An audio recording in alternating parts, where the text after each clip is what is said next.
Halo warga Indonesia pecinta kulit bundar, hari ini kita bakal bahas topik yang agak sensitif. Nih topik yang sering bikin debat kusir di warkop sampai grup WhatsApp keluarga. Kita bakal mengadu dua saudara kandung sepak bola lapangan besar versus futsal. Kenapa kita adu? Karena ada fenomena aneh di negara kita. Yang satu-satunya olahraga nomor satu paling populer sudah kayak agama kedua, tapi prestasinya ya gitu deh, sering bikin elus dada. Sementara yang satu lagi sering dianggap cuma buat having fun kalau hujan. Lapangannya kecil tapi diam-diam lemarinya penuh piala bos. Kok bisa? Yuk kita bedah kenapa futsal justru jadi lumbung prestasi nyata buat Indonesia. Sementara kakaknya masih berjuang keras. Let's go.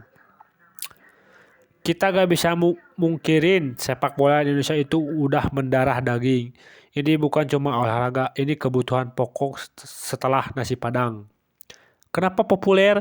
Ya simple, murah, modal bola plastik 5 ribuan, jalanan di blok dikit, jadi stadion Santiago Bernabeu versi kearifan lokal.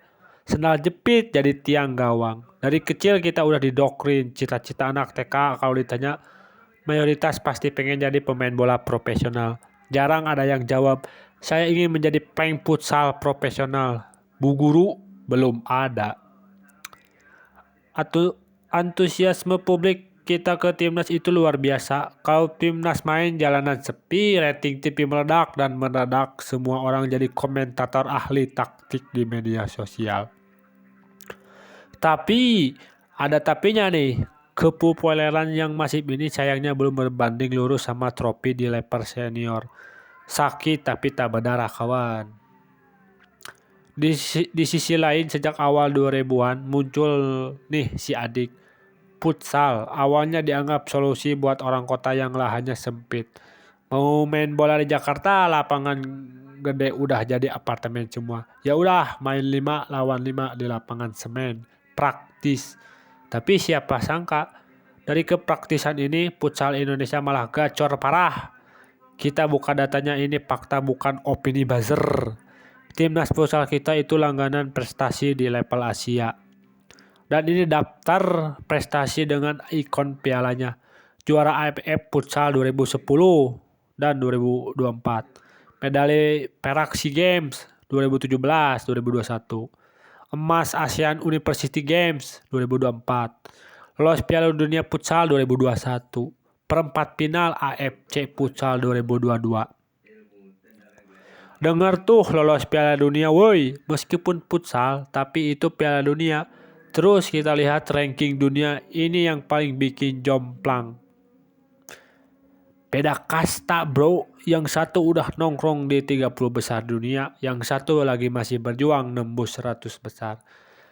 Iya, sepak bola kita membaik di era 2023 sampai 2025 berkat pemain diaspora dan naturalisasi. Kita harus apresiasi itu, tapi realitanya belum ada gelar besar di Asia atau ASEAN yang mampir ke lemari PSSI belakangan ini. Kenapa? Oh, kenapa? Oke, kita masuk ke analisis sotoy tapi berdasarkan data. Kenapa futsal bisa lebih sukses? Pertama, Liga futsal profesional Indonesia itu dinilai lebih sehat tata kelolanya dibanding Liga 1 sepak bola.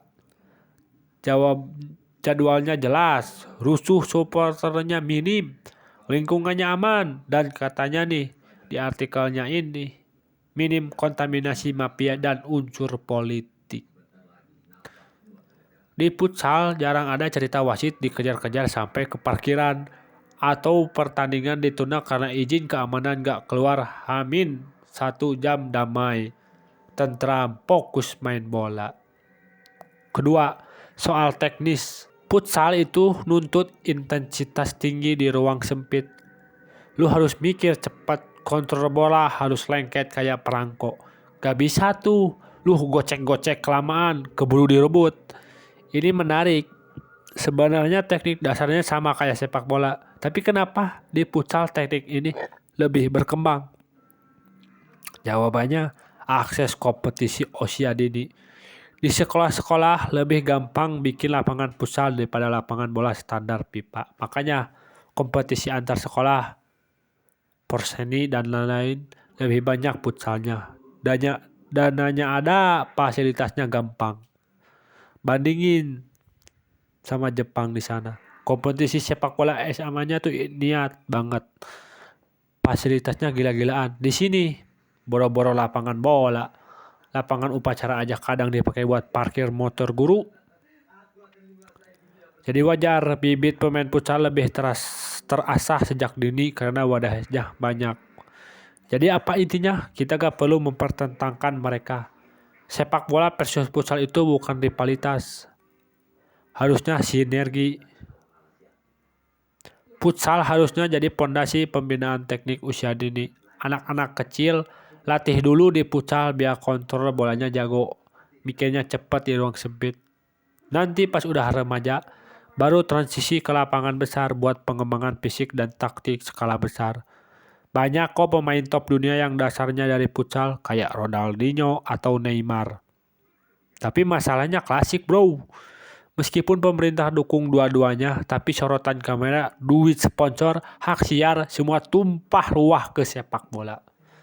Padahal membuktikan dengan fasilitas terbatas dan sorotan minim, mereka bisa konsisten mengharumkan nama bangsa. Futsal adalah bukti kalau prestasi itu gak cuma butuh popularitas atau stadion megah, tapi butuh tata kelola yang benar dan pembinaan yang konsisten. Sepak bola kita punya segalanya, fans fanatik, dukungan presiden, dana besar, tinggal nunggu waktu. Semoga gak lama-lama amat. Buat manajemennya belajar dari adiknya yang bandel tapi berprestasi ini. Gimana menurut kalian? Setuju gak kalau pemain timnas bola wajib ikut liga futsal dulu biar skillnya makin licin? Dan komen di bawah ya. Jangan lupa dong subrek dan share video ini ke teman antum yang kalau main futsal cuma jadi kiper karena males lari. Thank you.